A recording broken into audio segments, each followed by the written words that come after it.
The massive cruise ship Stellar Haven moved quietly through space like a floating city among the stars. Its silver hull stretched nearly 2 miles long and carried more than 3,000 passengers from 47 different worlds across the galaxy. Bright lights sparkled through its windows, and the soft hum of its engines created a peaceful sound that helped many species sleep during the long journey between star systems. Jake Martinez sat in the ship's main dining hall, slowly eating his breakfast while watching the strange mix of creatures around him. The blue-skinned Velthani crew members moved with graceful steps as they served food to passengers. Their tall, thin bodies seemed to float rather than walk, and their large silver eyes never missed anything happening around them. At a nearby table, a group of crystalline beings called Shardhai chimed softly to each other in musical tones that sounded like wind chimes in a gentle breeze. Jake was one of only 12 humans aboard the ship. He had spent the last 6 months working at a mining station on the edge of known space, operating heavy machinery and fixing broken equipment in conditions that most galactic species found impossible to survive. The work was hard and dangerous, but it paid well enough for him to take this expensive trip home to Earth instead of traveling on a slow cargo hauler. The human was a big man with calloused hands and sun-weathered skin from years of outdoor work. His brown hair was cut short and simple, and his clothes were clean but worn. While other passengers wore fancy outfits made from expensive materials, Jake dressed in plain work pants and a simple shirt that had seen better days. He never seemed to hurry or worry about anything, moving through life with the steady pace of someone who had learned that most problems solved themselves if you waited long enough. Captain Zarath stood on the bridge, her blue fingers dancing across the control panels with practiced ease. The Velthani had been flying ships between the stars for over 300 years, and in all that time, she had never lost a single passenger. Her silver eyes constantly scanned the displays showing their position, speed, and the empty space around them. Everything looked normal for their journey through this quiet section of the galaxy. The communication system suddenly came alive with urgent beeping sounds. A message was coming through on the emergency channel, something that almost never happened during routine passenger flights. Captain Zarath touched the control to accept the transmission, expecting maybe a weather warning about solar storms or news about delayed docking at their destination. Instead, the voice that came through the speakers made her blood turn cold. It was Admiral Korth of the Galactic Defense Fleet, and his normally calm voice shook with barely controlled fear. All civilian vessels, this is an emergency broadcast. The Kreth swarm has broken through our outer defense lines. Repeat, the Kreth have broken containment. They are moving toward the core worlds at high speed. All ships are advised to change course immediately and seek shelter at the nearest fortified station. Captain Zarath felt her legs go weak.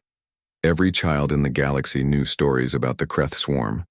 They were machines that thought as one giant mind, consuming entire planets to build more of themselves. For the last 50 years, the combined fleets of dozens of worlds had kept them trapped in a small area of dead space at the galaxy's edge. The idea that they had broken free was the stuff of nightmares. She quickly checked their position and felt her heart sink even further. The Stellar Haven was traveling directly along one of the main shipping routes toward the core worlds. If the Kreth were heading that direction, her ship was floating right in their path with nowhere to hide. The captain pressed the ship-wide communication button with a shaking finger. Her voice echoed through every room and corridor as she spoke to the passengers. Attention all passengers and crew. We have received an emergency message from the Galactic Defense Fleet. Please remain calm and report to your assigned safety stations immediately. This is not a drill.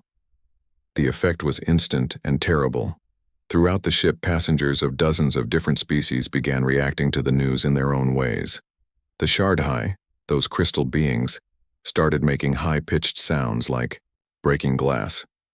The Vextar, insect-like creatures with 6 arms and compound eyes, released chemical smells that made everyone around them feel scared and nervous. Even the normally quiet, granite-born, living rock creatures from high-gravity worlds began dropping small pieces of themselves as they trembled with fear. In the dining hall, Jake looked up from his breakfast as the announcement ended and chaos began around him. A Velthani server dropped a tray of food and ran toward the bridge. 2 Shardhai at the next table were now screaming in harmonics that hurt his ears. The insect beings were clicking their mandibles rapidly, while their antennae waved in panic.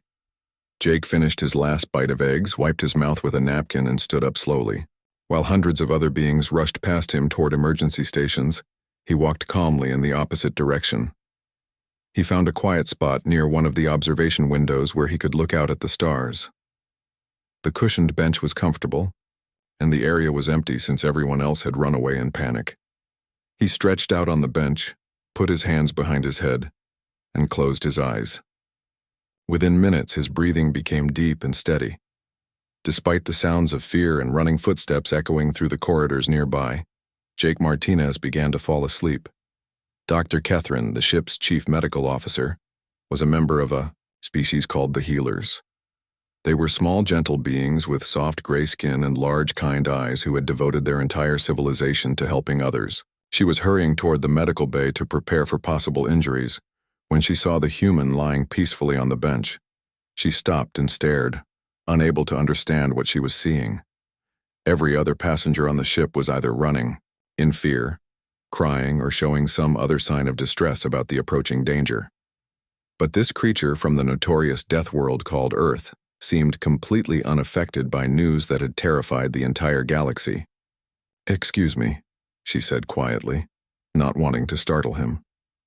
When Jake opened his eyes and looked at her with a calm expression, she continued, "Are you feeling all right? Do you understand what is happening?" Jake sat up slightly and nodded. "Yeah, I heard the announcement. The Kreth broke out and they might be coming this way." "And that does not frighten you?" Dr. Catherine asked, genuinely confused. Jake thought about this for a moment, then shrugged his shoulders. "Being scared won't change anything. The captain and crew know what they're doing, and there's nothing I can do to help right now. Figured I might as well get some rest in case we need energy later." The doctor stared at him with her large eyes, trying to process this response. In her long career, treating patients from dozens of species, she had never encountered such a calm reaction to mortal danger. She pulled out a small medical scanner and pointed it at Jake. "Would you mind if I check your vital signs?" she asked. "I want to make sure you are not in some kind of medical shock." Jake nodded and lay back down, closing his eyes again. The scanner beeped softly as it read his heart rate, brain activity, stress hormones, and other biological markers. Dr. Catherine looked at the results and felt even more confused. Everything was completely normal, as if the human was simply taking a pleasant nap on a peaceful afternoon. Around them, the sounds of panic continued to grow louder as more passengers learned about the approaching threat. But Jake Martinez, the quiet construction worker from the death world Earth, slept peacefully among the stars while the galaxy shook with fear. 3 hours had passed since the emergency announcement, and the situation aboard the Stellar Haven had grown much worse. Captain Zareth stood on the bridge surrounded by displays showing data that made her feel sick with worry. The long-range sensors painted a terrifying picture across their screens. Red dots representing Kreth ships moved through space like a spreading disease, and there were far more of them than anyone had expected. The mechanical swarm had not stayed together as one fleet. Instead, they had split into dozens of smaller groups, creating a web of destruction that stretched across multiple star systems. Every escape route the captain tried to plot on her navigation computer showed Kreth forces blocking the way. The machines seemed to know exactly where civilian ships would try to run, and they had positioned themselves to cut off every possible path to safety. "Captain," called out her navigation officer, a young Velthani named Reth Al, whose silver eyes were wide with fear. "I have run the calculations 17 times. No matter which direction we turn, we will encounter Kreth forces within the next 8 hours. Captain Zareth nodded grimly and touched the communication button to address her passengers again. "All passengers and crew, please report to the main assembly hall immediately. We need to discuss our options as a community." Throughout the ship, beings from dozens of different worlds made their way to the large central room where entertainment events were usually held. The beautiful chamber with its high ceiling and elegant decorations now felt like a prison, as thousands of frightened creatures packed together, each species clustering with their own kind for comfort. The air in the assembly hall was thick with the smell of fear. The Vextar insects were releasing so many stress chemicals that several other species had to wear breathing masks. The shard-high crystal beings were humming at frequencies that made the metal walls vibrate, while the massive granite-born were shedding rock fragments that crunched under everyone's feet. Even the normally dignified Velthani crew members moved, with jerky, nervous motions instead of their usual graceful flow. Captain Zarath stood at the front of the room and waited for the noise to die down before speaking. My friends, I will not lie to you about our situation. The Kreth swarm has spread across a much larger area than we initially believed. Our current course will bring us into contact with their forces, and changing direction will only delay that meeting by a few hours. A wave of panic sound swept through the crowd. Some species wailed, others clicked or buzzed, and a few began making the rapid prayer chants of their homeworlds. The captain held up her hands for silence and continued. We have 3 choices.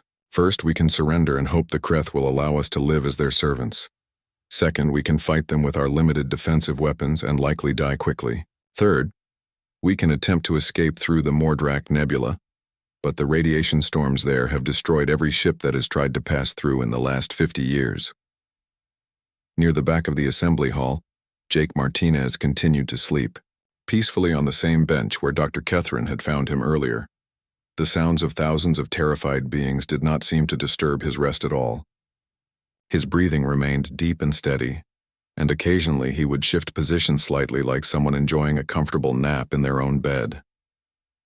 A group of young Velthani who worked in the ship's engineering section noticed the sleeping human and approached him carefully. They had never seen a member of a Deathworld species before, and their curiosity was stronger than their fear. Is he sick? Whispered one of them, a female named Silara, whose job was maintaining the ship's air recycling systems. Maybe humans sleep when they are afraid, suggested another, a male called Vorth who worked on the artificial gravity generators. Or maybe they are too stupid to understand danger, added a third engineer, though he spoke more quietly because he was not completely sure this was true. Dr. Kethrin overheard their conversation and walked over to join them. She was still carrying her medical scanner and had been checking it every few minutes, unable to believe the readings it showed. Jake's vital signs remained completely normal, as if he was sleeping safely in his own home, instead of on a doomed ship surrounded by mechanical killers. I have been monitoring his biological functions for 3 hours, she told the young Velthani. His heart rate, brain activity, and stress hormones are all at levels consistent with peaceful rest. Either humans are very different from every other species I have studied, or this individual has some kind of medical condition that prevents him from feeling fear. Lisa Parker, the only other human in that section of the ship, had been listening to their conversation. She was a diplomat who had spent the last 2 years working with alien governments, and she was used to explaining human behavior to confused non-humans. She walked over to the group and looked down at her sleeping fellow human with a mixture of pride and amusement. Jake is not sick, and he is not stupid, she said firmly. He is doing exactly what humans are supposed to do in a situation like this. The aliens turned to look at her with expressions of confusion and disbelief. Dr. Kethrin spoke first. How can sleeping be the correct response to mortal danger? Every survival instinct should be telling him to run or fight or at least seek shelter with others of his kind. Lisa smiled sadly and sat down on a nearby chair. You all come from worlds that are stable and predictable. Your species evolved in environments where safety could be found by following certain rules and staying in certain places. But Earth is different. Earth is what you call a death world where danger can come from anywhere at any time. She gestured toward Jake's sleeping form. Humans learned long ago that panic uses up energy you might need later. We learned that most dangers either kill you quickly, in which case worry does not help, or they take time to develop, in which case staying calm and rested gives you the best chance to deal with them when action becomes necessary. A new voice interrupted their conversation. It was deep and rough like rocks grinding together. Thrakar, the ship's security chief, had approached their group without anyone noticing. He was an Ursai, a species that looked like enormous bears covered in thick armor plating. His people were warriors from a high-gravity world, and they, prided themselves on being braver than any other species in the galaxy. That is nonsense, Throkar growled, his small black eyes fixed on Jake's peaceful form. No creature can remain calm when death approaches. Your human is either broken inside his head, or he is too simple to understand what is happening. My people have fought in 100 wars, and we know that courage means facing your fear, not sleeping through it. Lisa looked up at the massive security chief and shook her head. Would you like to test that theory? Dr. Catherine has a medical scanner that can read stress levels and brain activity. Why don't you check your own vital signs right now, then compare them to Jake's? Throkar snorted, a sound like steam escaping from a broken pipe. Fine, I will show you what real courage looks like. He stood straight and proud while Dr. Catherine pointed her scanner at him. The device beeped several times, and the doctor's eyes widened as she read the results. Throkar's heart was beating twice as fast as normal. His stress hormones were at levels that indicated extreme anxiety. His brain showed activity patterns consistent with active fear responses and combat preparation.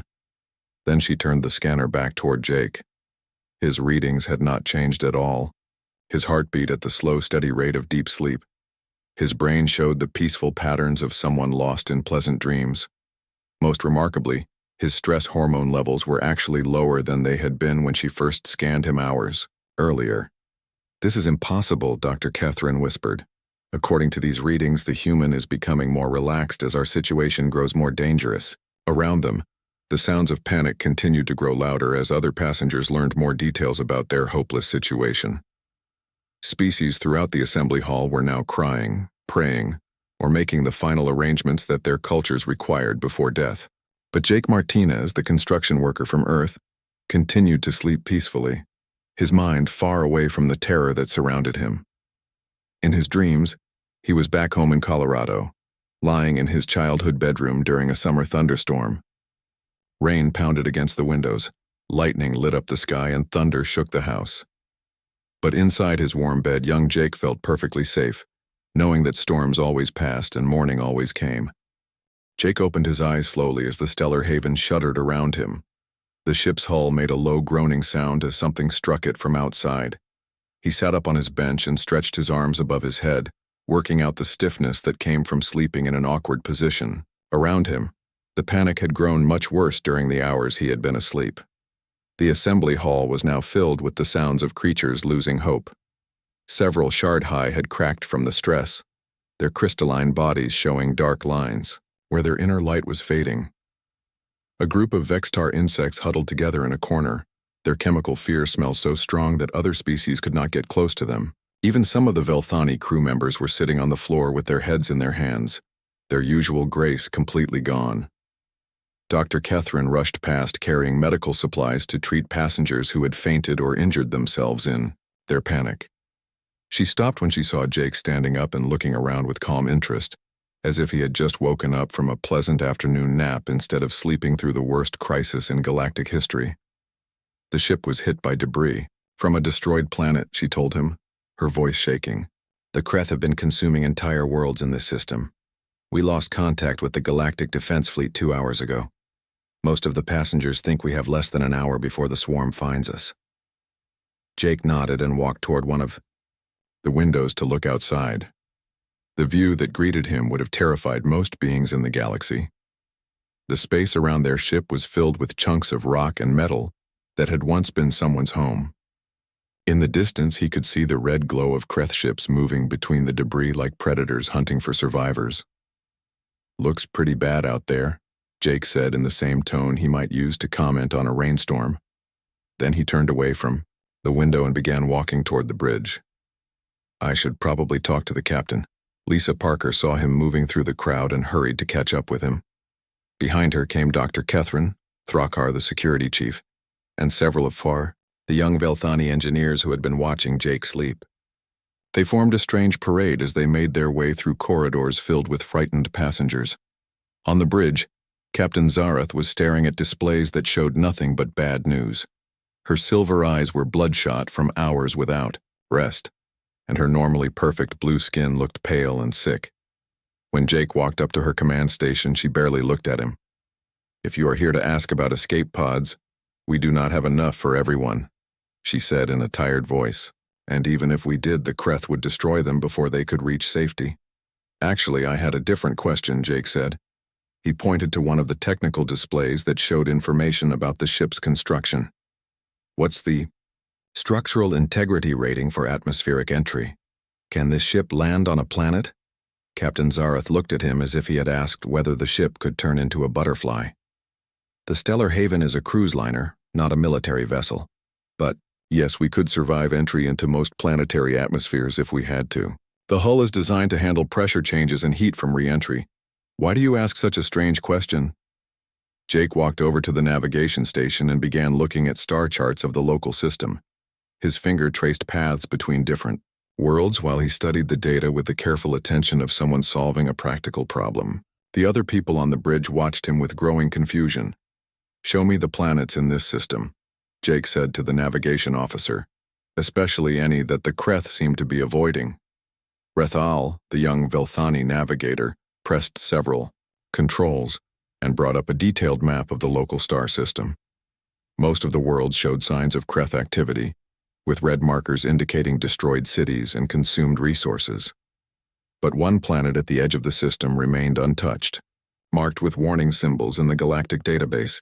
That world is designated as Keth 7, Rethal explained, his voice full of horror at what he was seeing on his screens. It is classified as an extreme hazard death world. The atmospheric pressure would crush most species. The air contains gases that are poisonous to 90% of known life forms, and the surface experiences constant seismic activity. The weather patterns include electrical storms with lightning strikes powerful enough to destroy starships. Jake leaned closer to read the detailed information about the planet. The data showed surface temperatures that swung between freezing and boiling within hours, radiation levels that would kill most galactic species in minutes, and gravitational fields that varied wildly across different regions. The planet's rotation was unstable, causing day and night cycles that could last anywhere from 6 hours to 3 days. Perfect, Jake said with what sounded almost like satisfaction. That's where we need to go. The silence on the bridge was broken only by the soft beeping of instruments and the distant sounds of panic from other parts of the ship. Every alien present stared at Jake as if he had suggested they jump into the nearest star. Captain Zareth was the first to find her. Voice. That planet would kill us all within minutes of landing, she said slowly, as if explaining something obvious to a child. The atmospheric conditions alone would dissolve the lungs of most species. The radiation would cook our internal organs. The gravity fluctuations would tear the ship apart even if we survived the descent. It would kill you, Jake agreed calmly, but it probably wouldn't kill me. And more importantly, it's the one place in this entire system where the Kreth won't follow us. Lisa Parker stepped forward, beginning to understand what Jake was thinking. The Kreth are machines, she said, looking at the planet's data with new eyes. They're built for efficiency and resource consumption. A world like that offers nothing they want and presents conditions that would damage or destroy their equipment. Exactly right, Jake nodded. They avoid death worlds for the same reason most species do. The environment is too hostile and the resources too hard to reach. To them, it's not worth the cost. Throckheart growled his disagreement. Even if the machines do not follow us there, we would simply die more slowly on that cursed world instead of quickly in space. What kind of plan is that? Jake turned to look at the massive Ursai security chief with patient eyes. It's the kind of plan that gives us a chance instead of no chance at all. Yes, that planet is dangerous. Yes, most of you probably can't survive there for very long. But some of you might be able to handle it for a while, especially if we can find shelter and modify the ship's systems to create safer areas. Dr. Catherine was studying her medical scanner again, checking Jake's vital signs as he discussed their impossible situation. His readings remained as calm as ever, even as he suggested landing on a world that represented certain death to everyone else present. You are serious about this, she said, not really asking but stating a fact. You actually believe we could survive on a planet that our computers classify as uninhabitable? I've worked in some pretty rough places, Jake said with a small smile. Asteroid mines with no atmosphere, gas giant platforms during storm season, orbital stations around unstable stars. You learn to adapt to conditions that seem impossible at first. The trick is not fighting the environment, but learning to work with it. Captain Zareth looked at her displays showing the approaching Kreth forces, then at the data about the deadly planet, then back at Jake's calm face.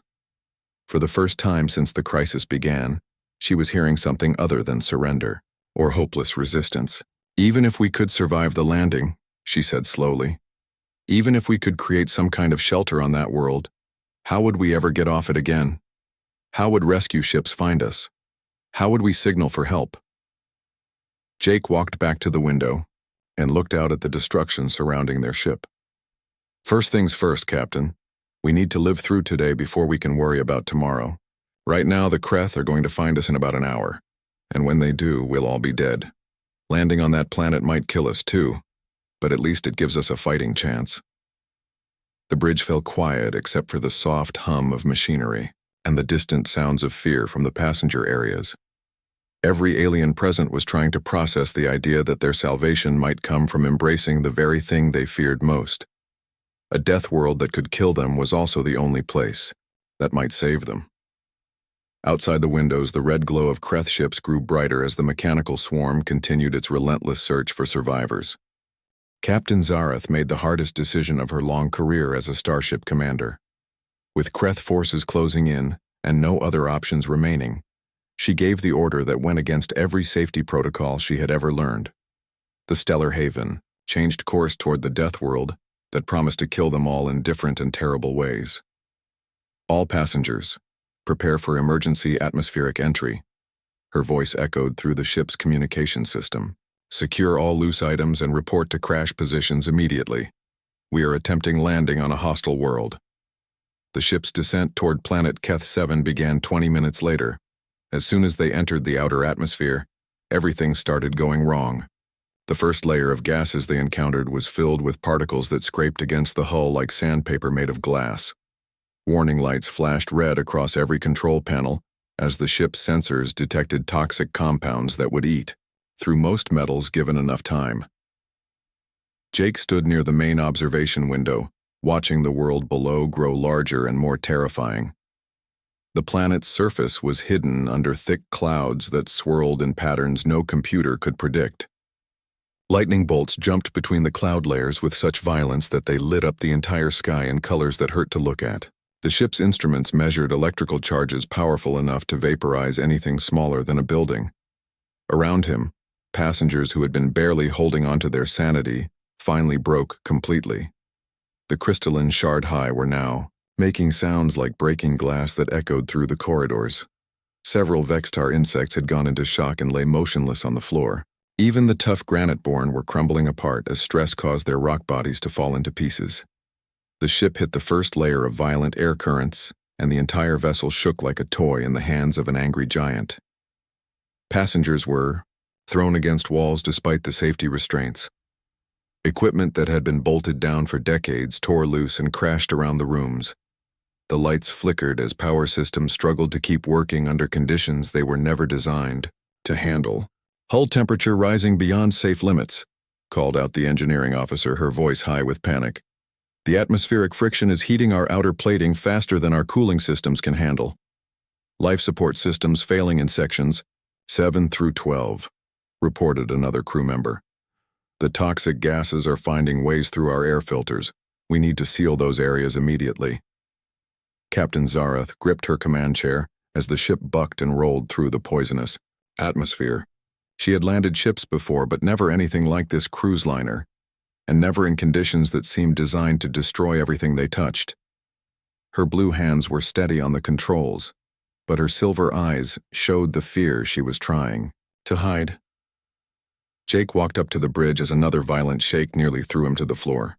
Unlike everyone else who was being tossed around by the turbulence, he moved with the rolling motion of the ship as if he was walking on the deck of a boat in rough seas. When he reached Captain Zareth, his voice was calm and helpful. Try to aim for that rocky area between the two mountain ranges, he suggested, pointing at a flat space visible through brief breaks in the clouds. The ground looks more stable there, and those peaks might give us some protection from the worst of the wind. How can you possibly know what kind of ground is stable on this nightmare world? Throckar growled from his position at the security station.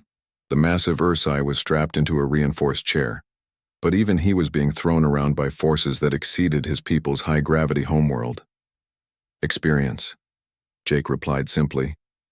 I've worked on mining platforms during atmospheric storms, and I've seen how different kinds of terrain handle pressure and impact.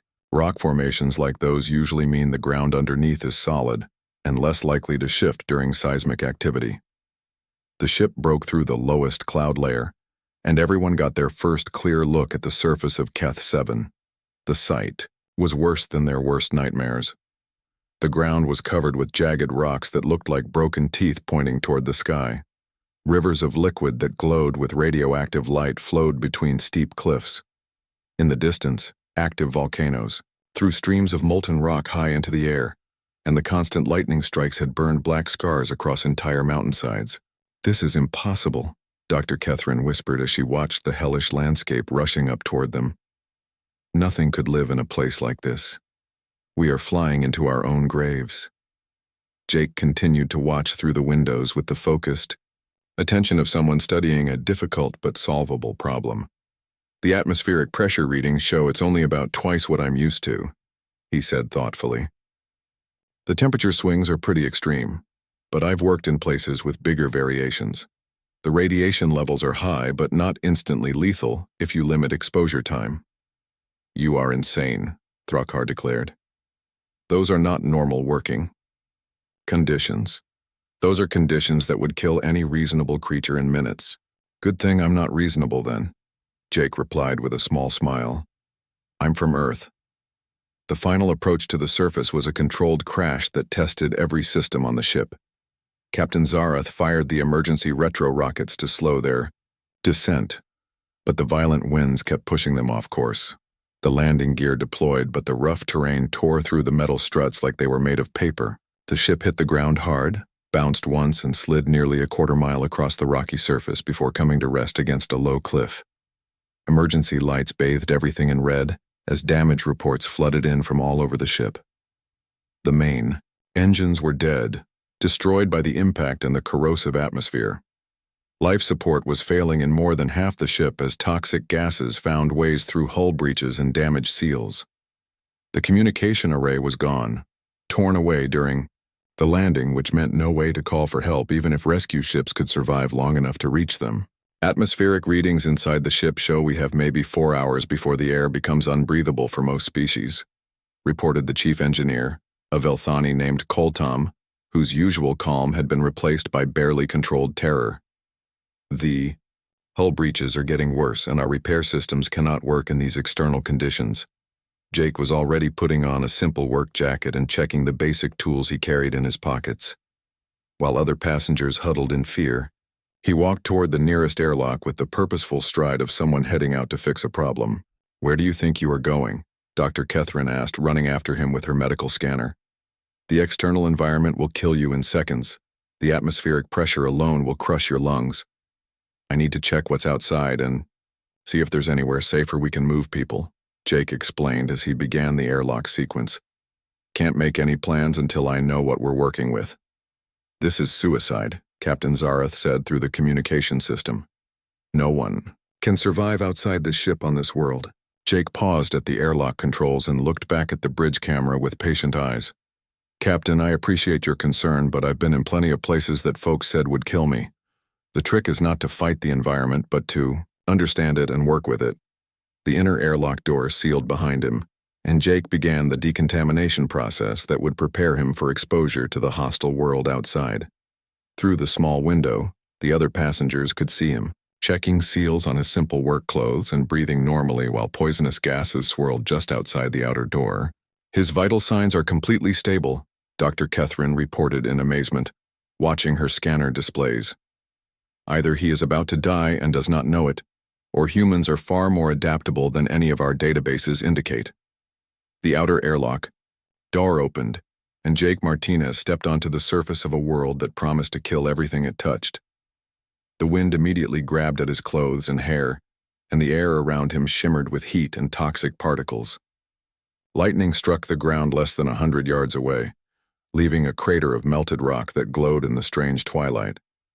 Jake took a deep breath of the poisonous air, looked around at the hellish landscape with the calm attention of a construction worker surveying a new job site, and began walking away from the ship to scout their new home.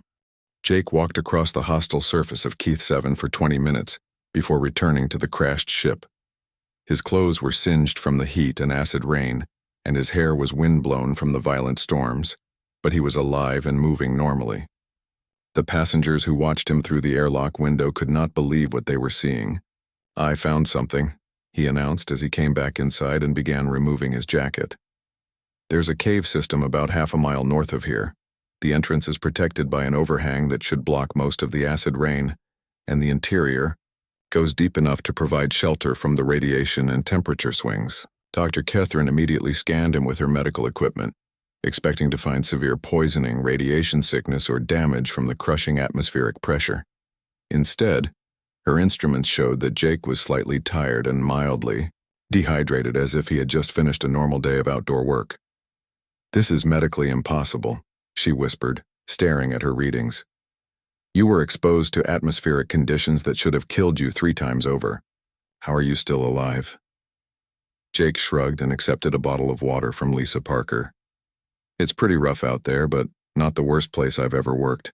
The pressure's high, but you get used to it after a few minutes.